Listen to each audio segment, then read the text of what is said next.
দুই ভাই খুঁজতে থাকে কোথা থেকে এই গন্ধটি আসছে। এক পর্যায়ে তারা একটা বড় আম গাছের ডালের ওপর তাকিয়ে যা দেখে তা দেখার জন্য তারা মোটেও প্রস্তুত ছিল না। তারা চিৎকার দিয়ে এক দৌড়ে বাড়ি চলে যায়। বাড়ি গিয়ে বিষয়টা সবাইকে বলে। এদিকে সুজনকে বেশ কিছুদিন ধরে খুঁজে পাওয়া যাচ্ছে না। বাড়ি থেকে সুজনের মা বাবা তারা কান্না করতে করতে জঙ্গলের দিকে সবাই আসতে থাকে। সবাই এসে দেখে একটা লাশ ডালের ওপর বসে আছে।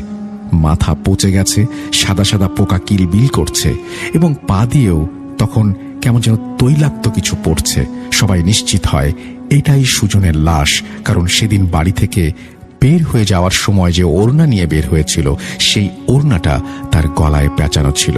বিশ্বাস করবেন না, মৃত্যুটা কেমন যেন একটু রহস্যময়, কারণ লাশ ছিল গাছের মগডালে বসা অবস্থায়।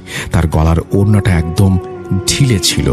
সুজনের মা এই দৃশ্য দেখে জ্ঞান হারিয়ে মাটিতে পড়ে যায়।